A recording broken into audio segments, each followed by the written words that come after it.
आज तवांग की घटना पर आपको दो बातें जरूर जानने चाहिए। ध्यान से सुनिएगा।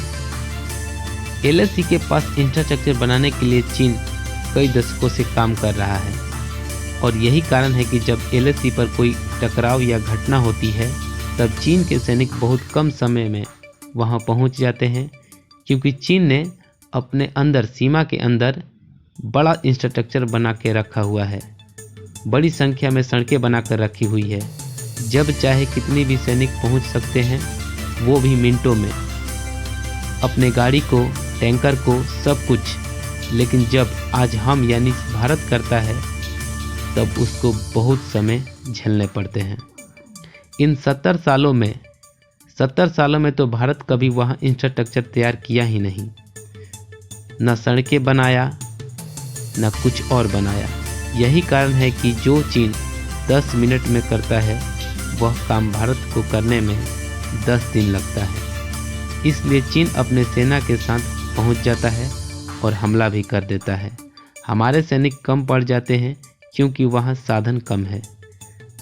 साधन कम होने के कारण लंबा समय लगता है, क्योंकि हमारे देश में सड़कों की कमी है, इंफ्रास्ट्रक्चर की कमी है, उस जगह पर हवाई अड्डा की कमी है और चीन बड़ी आसानी से इतने वर्षों में बनाकर रखा हुआ है, क्योंकि भारत कभी इन जगहों पर एलएसी पर ध्यान दिया ही नहीं।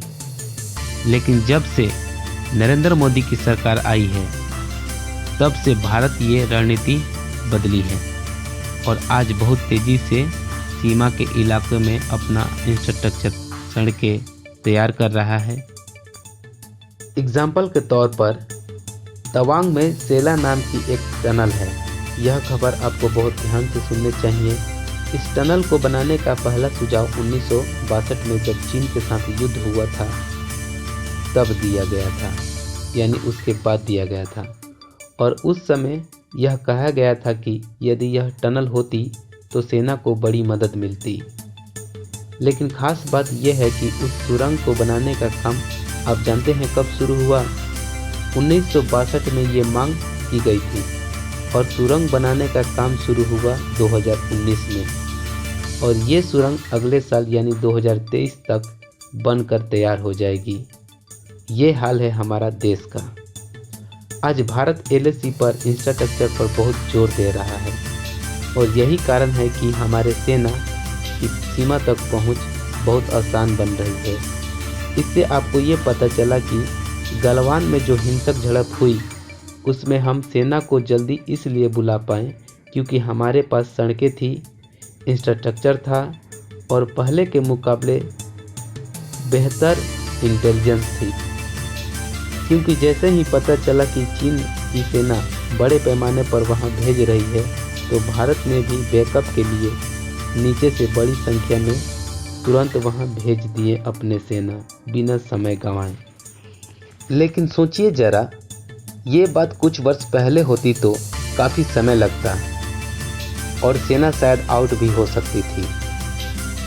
दूसरी बात ये भी है, आज चीन के पास बड़ी संख्या में हथियार, मिसाइल, टेक्नोलॉजी तो है, लेकिन उसके सैनिकों में 17,000 की ऊंचाई पर ना लड़ने की जज्बा है, ना इरादा है, ना बहादुरी है, क्योंकि ज़्यादातर जवान को जबरन सेना में भर्ती किया जाता है। यही कारण है कि चीन की सेना भारत के साथ यानी भारत के सामने सरेंडर बोल जाती है। Thanks dear and take care.